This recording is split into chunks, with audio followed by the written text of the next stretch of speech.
अलिफ लैला, किस्सा अमीना का। इसी तरह की नई नई कहानियाँ सुनने के लिए हमारे चैनल को सब्सक्राइब करें। अमीना ने कहा, जुबैदा की कहानी आप उसके मुंह से सुन चुके, अब मैं अपनी कहानी आपके सम्मुख प्रस्तुत करती हूँ। मेरी माँ मुझे लेकर अपने घर में आई कि रनरापे का अकेलापन उसे न खले। फिर उसने मेरा विवाह इसी नगर के बड़े आदमी के पुत्र के साथ कर दिया। दुर्भाग्यवश एक ही वर्ष बीता था कि मेरा पति मर गया, किंतु उसकी सारी संपत्ति जिसका मूल्य लगभग 90,000 रियाल था मेरे हाथ आ गई। इतना धन मेरी सारी जिंदगी के लिए काफी था। जब पति को मरे 6 महीने हो गए तो मैंने 10 बहुत मूल्यवान पोशाकें बनवाई जिनमें से हर एक का मूल्य 1,000 रियाल था। जब पति को मरे 1 वर्ष पूरा हो गया तो मैंने उन पोशाकों को पहनना आरंभ किया। एक दिन मैं अपने घर में अकेली बैठी थी कि मेरे सेवक ने मुझसे कहा कि एक बुढ़िया आपसे कुछ कहना चाहती है, आ गया हो तो उसे अंदर ले आऊं। मैंने अनुमति दे दी। बुढ़िया अंदर आई और उसने भूमि चूमकर मुझे प्रणाम किया, फिर खड़े होकर कहने लगी, मैंने आपकी दयालुता की बड़ी प्रशंसा सुनी है, इसलिए आपके सन्मुख कुछ निवेदन करना चाहती हूँ। मेरे पास एक कन्या है जिसके माता पिता नहीं हैं। आज रात को उसका विवाह है। हम दोनों इस नगर में अपरिचित हैं। जिस लड़के के साथ उसका विवाह होना है वह धनी परिवार का है और उसके संबंधी भी काफी हैं। सुना है कि दूल्हे के साथ बहुत सी स्त्रियां बहुमूल्य वस्त्राभूषण पहन कर आएंगी। यदि आप उस विवाह में शामिल हों तो मेरी प्रतिष्ठा रह जाएगी। हमारी ओर से आप होंगी तो समझाने वाले हमें अपरिचित और निर्धन न समझेंगे। तुम्हारे जैसी शान शौकत तो किसी में नहीं होगी और सब लोग यही कहेंगे कि जब इस बुढ़िया की ओर से ऐसी धनाढ्य महिला आई है तो वह भी प्रतिष्ठावान होगी। अगर आप मेरी निर्धनता और दीनता का ख्याल करके मेरे यहाँ चलने से इनकार करेगी तो मेरी प्रतिष्ठा धूल में मिल जाएगी। इस नगर में न तो मेरा कोई अपना सगा संबंधी है जिससे मैं मदद मांगूं, न आपके समान परोपकारी कोई महिला है जो दीन अनाथों पर दया करे। ये कहकर बुढ़िया रोने लगी। मैं उसके रोने से द्रवित हो गई। मैंने उसे दिलासा देकर कहा, अम्मा तुम फिक्र न करो, मैं तुम्हारी बेटी के विवाह में अवश्य सम्मिलित होऊंगी। तुम्हें खुद अब यहाँ आने की जरूरत नहीं है, तुम विवाह का प्रबंध करो। मुझे अपने मकान का पता बता दो, मैं स्वयं वहां पहुंच जाऊंगी। बुढ़िया ये सुनकर बहुत ही प्रसन्न हुई। उसने कहा, जैसे इस समय आपने मुझे प्रसन्नता दी है वैसे ही भगवान सदैव आपको प्रसन्न रखे, लेकिन आप मेरा मकान कहाँ ढूंढती फिरेंगी, मैं स्वयं शाम को यहाँ आकर आपको अपने घर ले जाऊंगी। ये कहकर बुढ़िया चली गई। मैंने तीसरे पहर से तैयारी की। एक बहुमूल्य जोड़ा कपड़ों का निकालकर पहना, बड़े बड़े मोतियों की माला पहनी तथा और भी बहुत से रत्न जटित आभूषण यथा बाजूबंद, कर्णफूल, अंगूठियां आदि पहने। इतने ही में शाम हो गई। बुढ़िया मुझे लेने को आ गई और मेरा हाथ चूम कर बोली कि दूल्हे के माता पिता तथा अन्य संबंधी मेरे घर आए हुए हैं। यहाँ के कई धनी मानी और प्रतिष्ठित व्यक्ति और उनकी स्त्रियां भी वर पक्ष की ओर से आए हैं। अब आप चलकर मेरे पक्ष की लाज रखिए। मैं बुढ़िया के साथ उसके घर की ओर चल दी और साथ में अपनी कई दासियों को भी अच्छे वस्त्राभूषण पहनाकर अपने साथ ले लिया। हम लोग चलते चलते एक चौड़ी और साफ गली में पहुंचे। वृद्धा ने हम लोगों को ले जाकर एक बड़े द्वार के सामने खड़ा कर दिया। दरवाजे के ऊपर एक तख्ती पर लकड़ी से तराशे हुए अक्षरों में लिखा था कि इस घर में सदैव प्रसन्नता का निवास है। वहां दिए भी जल रहे थे जिनके प्रकाश में मैंने यह इबारत पढ़ी। बुढ़िया ने ताली बजाकर दरवाजा खुलवाया और मुझे अंदर एक बड़े दालान में ले गई। अंदर एक अत्यंत रूपवती स्त्री ने मेरा स्वागत किया, मुझे गले लगाया और सम्मानपूर्वक एक कमरे में ले जाकर बिठाया। फिर मैंने देखा कि वहां पर एक रत्नजटित सिंहासन रखा है। उस सुंदरी ने मुझसे कहा कि तुम सोचती हो कि तुम किसी और का विवाह कराने आई हो, वास्तविकता यह है कि तुम्हें यहाँ तुम्हारे ही विवाह के लिए लाया गया है। मुझे ये सुनकर आश्चर्य हुआ, किंतु उस स्त्री ने मुझे और कुछ पूछने न दिया बल्कि इधर उधर की बड़ी अच्छी बातें करने लगी और बात बात में मेरे प्रति सम्मान प्रकट करने लगी। कुछ देर में उसने कहा, बीबी शादी की बात तो यह है कि मेरा एक जवान भाई है जो अत्यंत रूपवान है। उसने तुम्हारे रूप और गुणों की बड़ी प्रशंसा सुनी है और तुम पर मोहित हो गया है। वह तुमसे विवाह करने को अत्यंत लालयित है। यदि तुम उसके साथ विवाह करने से इनकार करोगी तो उसे अति क्लेश होगा और उसका दिल टूट जाएगा। मैं ईश्वर की सौगंध खाकर कहती हूँ कि वह नौजवान हर प्रकार तुम्हारी संगति के योग्य है। तुम उस पर पूरा भरोसा रख सकती हो। वह बड़ा प्रसन्नचित आदमी है और तुम्हें हर तरह खुश रखेगा। वह स्त्री बहुत देर तक इसी प्रकार अपने भाई की बात करती रही और उसकी प्रशंसा के पुल बांधती रही। अंत में उसने मुझसे कहा कि तुम्हारी ओर से जरा सा भी इशारा हो तो मैं उस आदमी से तुम्हारे आने के बारे में कहूँ। यद्यपि पहले पति के मरने के बाद मेरी विवाह करने की तनिक भी इच्छा नहीं थी, तथापि उस स्त्री ने उस आदमी की इतनी प्रशंसा की थी कि इनकार करने की भी इच्छा बिल्कुल न हुई। मैं उसकी बात पर मुस्कुराकर चुप हो रही। स्त्री मेरी मुस्कुराहट और मौन से समझ गई कि मैं राजी हूँ। उसने ताली बजाई। इसके साथ ही पास के एक कमरे से एक अति रूपवान युवक बड़े तड़क भड़क कपड़े पहने हुए निकला। उसे देखकर मुझे अपने भाग्य पर बड़ी प्रसन्नता हुई कि ऐसा रूपवान पुरुष मेरा पति बनेगा। वह मेरे पास बैठा और मुझसे अत्यंत शिष्टता और बुद्धिमत्तापूर्वक बातें करने लगा। उसकी जितनी प्रशंसा उसकी बहन ने की थी, मैंने उसे उससे अधिक पाया। उस सुंदरी ने जब मुझे भी राजी देखा तो दूसरी बार ताली बजाई, जिससे एक अन्य कमरे से एक काजी निकले और उनके साथ 4 अन्य मनुष्य। काजी ने शरीयत के अनुसार हम दोनों का विवाह करा दिया और 4 आदमियों की गवाही भी हो गई। मेरे पति ने मुझसे वचन लिया कि मैं किसी अन्य पुरुष से बात न करूंगी, बल्कि देखूंगी भी नहीं, सदैव पातिव्रत्य का पालन करूंगी और उसकी आज्ञाओं का प्रसन्नतापूर्वक पालन करूंगी। उसने ये भी कहा कि अगर तुमने अपनी प्रतिज्ञाएं पूरी की तो मैं तुम्हारा त्याग कभी नहीं करूंगा। मैं धनवान वर्ग की महिलाओं की भांति, बल्कि रानियों की भांति अपने पति के घर में रहने लगी। 1 महीने बाद मैंने अपने पति से शहर के बाजार को जाने की अनुमति मांगी। मैंने कहा कि जैसे कई अमीर घरानों की स्त्रियां बाजार से रेशमी थान खरीद कर बेचा करती हैं, वैसे ही मैं करना चाहती हूँ। मेरे पति ने इसके लिए अनुमति दे दी। मैं 2 दासियों तथा उस बुढ़िया के साथ, जो मुझे विवाह के लिए बहाना करके लाई थी, नगर के सबसे बड़े बाजार गई, जहाँ बड़े बड़े व्यापारियों की दुकानें थीं। बुढ़िया ने कहा, यहाँ एक नौजवान व्यापारी है जिसे मैं अच्छी तरह जानती हूँ। उसकी दुकान जैसे बहुमूल्य थान कहीं और न मिलेंगे। मैंने भी सोचा था कि एक ही जगह अच्छा माल मिल जाए तो जगह जगह क्यों भटके, इसीलिए उस व्यापारी की दुकान पर चली गई। व्यापारी जवान ही नहीं, अत्यंत रूपवान था। बुढ़िया ने मुझसे कहा कि यहाँ बहुत माल है, तुम व्यापारी से जो भी चाहो मांग लो। मैंने उससे कहा कि मैंने पति को वचन दिया है कि मैं परपुरुष से बात न करूंगी, इसलिए मैं तो इससे बात न करूंगी, तुम ही बात करो। अतः उस व्यापारी ने बुढ़िया से पूछताछ कर कि मुझे क्या पसंद है, कई अच्छे अच्छे थान दिखाए। मैंने उनमें से एक थान पसंद किया और उसका दाम पूछवाया। व्यापारी बोला, ये थान अमूल्य है, मैं इसे असंख्य अश्वियों में भी नहीं बेचूंगा, किंतु ये सुंदरी अगर अपने कपोल का एक चुंबन मुझे दे दे तो यह थान उसका हो जाएगा। मैंने बुढ़िया से नाराज होते हुए कहा कि यह व्यापारी बड़ा लंपट और धृष्ट जान पड़ता है, इसकी हिम्मत ऐसी गंदी बात करने की कैसे हुई। किंतु बुढ़िया ने व्यापारी ही का पक्ष लिया और कहा, सुंदरी, इसमें कोई विशेष बात तो नहीं है। तुम्हारे पति ने तुम्हें परपुरुष को देखने और उससे बात करने ही को तो मना किया है। वह तुम न करो, तुम केवल एक चुंबन इसे चुपचाप दे दो, इसमें तो कोई कठिनाई तुम्हें नहीं होनी चाहिए। मैं ऐसी मूर्ख थी और थान मेरी नज़र में ऐसा खुप गया था कि मैं इस बुरी बात के लिए तैयार हो गई।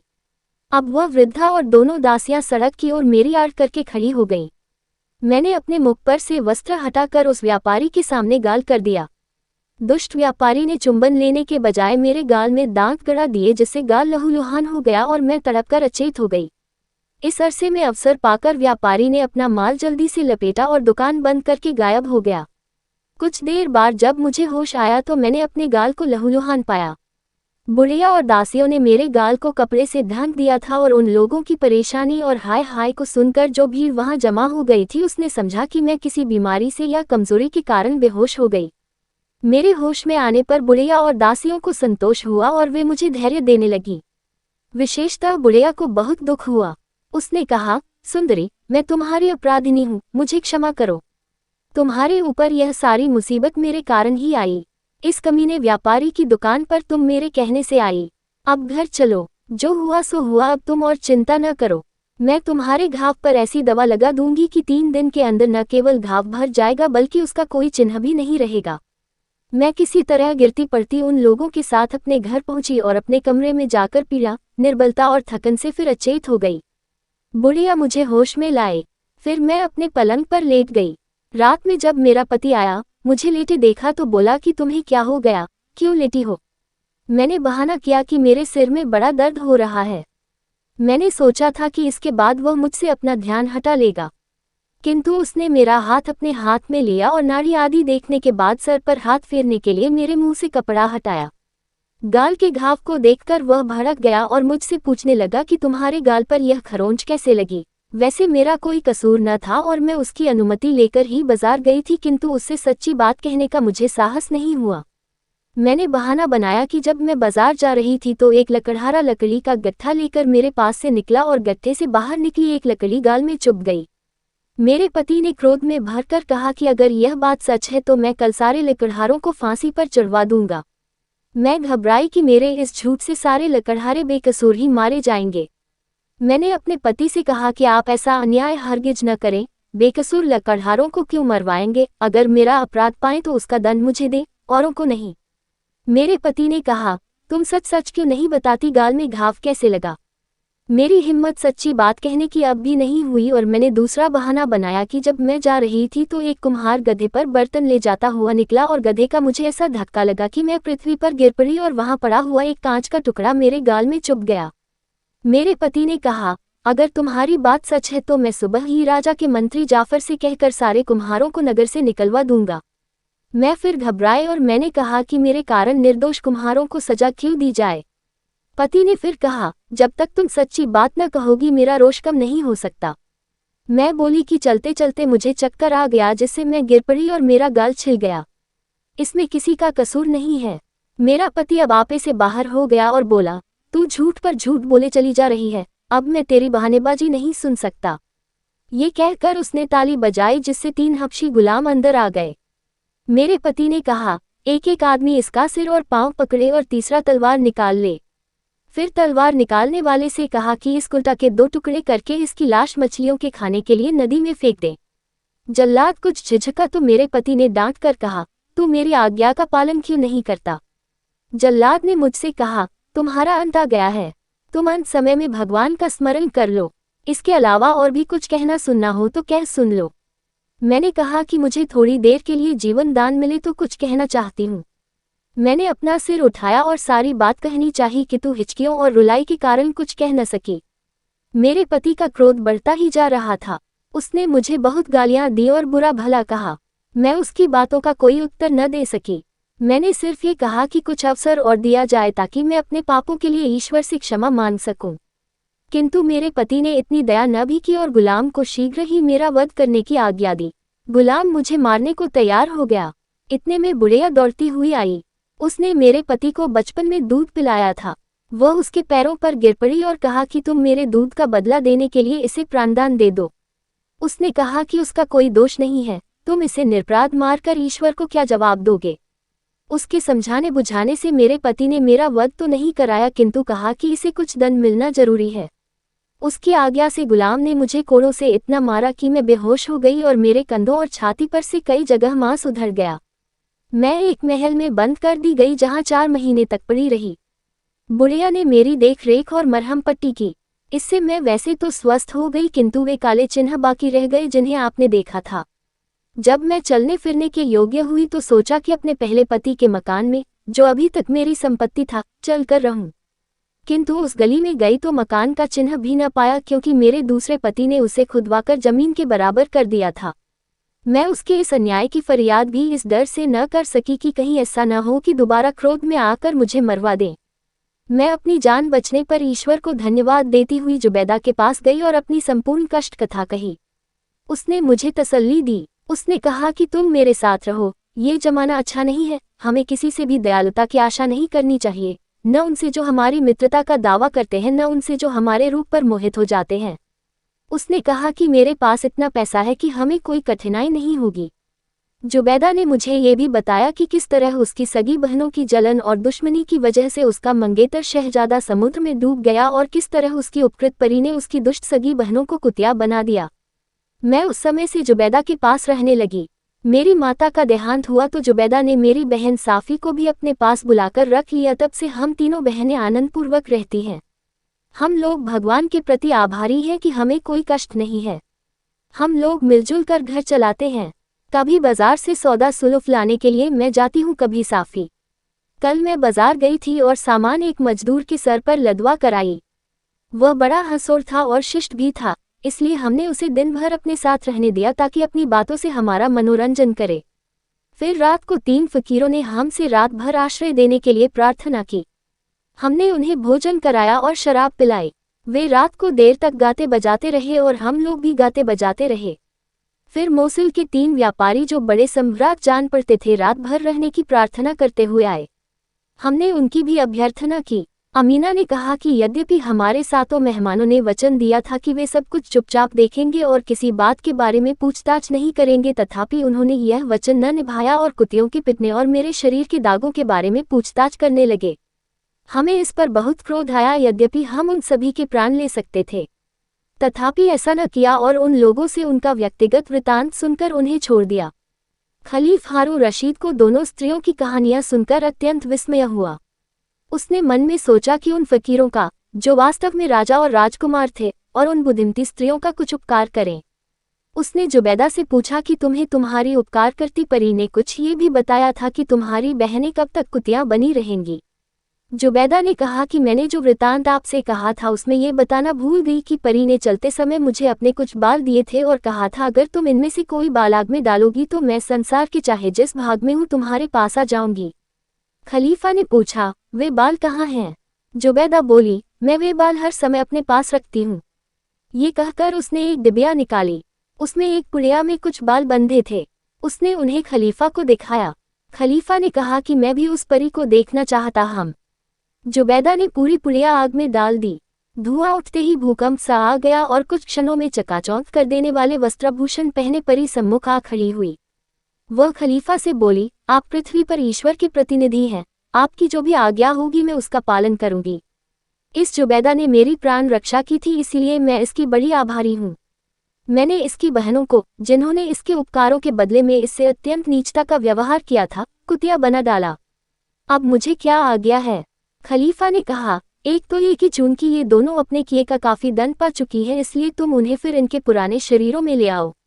दूसरी बात यह है कि एक आदमी ने अपनी पत्नी को इतना पिटवाया है कि उसके कंधे और सीना काले दागों से भर गए हैं। उस अन्यायी ने इसका पुराना घर भी खुदवाकर जमीन के बराबर कर दिया। उसको अपने पहले पति से जो संपत्ति मिली थी उस पर भी अधिकार कर लिया। मुझे इस बात पर बड़ा खेद है कि मेरे शासन में कोई ऐसा अन्यायी रहता है। तुम तो जानती होगी कि वह कौन है। उसका पता मुझे बताओ और इन कुतियों को फिर से स्त्री बनाने और उस प्रताड़िता स्त्री का शरीर ठीक करने के लिए जो भी कर सकती हो करो। परी ने आश्वासन दिया कि मैं सब ठीक कर दूंगी। खलीफा ने जुबैदा को आज्ञा देकर उसके घर से कुतियों को मंगाया। परी ने एक पात्र में जल लेकर उस पर कुछ मंत्र पढ़ा। फिर उसने वह पानी दोनों कुतियों और अमीना पर छिड़क दिया। तुरंत ही कुतियां अपने पुराने शरीरों में आकर सुंदर स्त्रियां बन गईं और अमीना के सारे काले दाग चले गए और उसका शरीर कुंदन की तरह दमकने लगा। अब परी ने कहा कि मैं जानती हूँ कि अमीना का पति कौन है, लेकिन वह आपसे बहुत निकट संबंध रखता है। अगर आप चाहें तो उसका नाम भी बता दूं। खलीफा ने कहा कि जरूर बताओ। परी बोली, वह आपका छोटा बेटा अमीन है, जो अमीना के सौंदर्य की प्रशंसा सुनकर इसको पाने का इच्छुक हो गया और इसे धोखे से अपने कमरे में बुलवा कर इससे विवाह कर लिया। फिर परी ने बाजार की घटना का वर्णन करके कहा कि यद्यपि अमीना निर्दोष थी, किंतु सच्ची बात कहने का साहस न कर सकी और कई कई बयान दिए जिससे इसके पति ने इसे दंड दिया। ये कहकर परी अंतर्धान हो गई। खलीफा ने अपने पुत्र को बुलवाया, किंतु भय और लज्जा के कारण उसे आने का साहस न हुआ। खलीफा ने उसे सामने बुलाने पर जोर न दिया, किंतु अमीना को उसके पास भेजा और आदेश दिया कि चूंकि यह निर्दोष है इसलिए तुम इसे पत्नी के रूप में सम्मानपूर्वक रखो। चुनांचे शहजादा अमीन ने ऐसा ही किया। खलीफा ने जुबैदा से स्वयं विवाह कर लिया और साफी तथा अन्य 2 बहनों का 3 फकीर बने राजकुमारों से विवाह कर दिया और इन राजकुमारों को उच्च पदों पर आसीन कर दिया।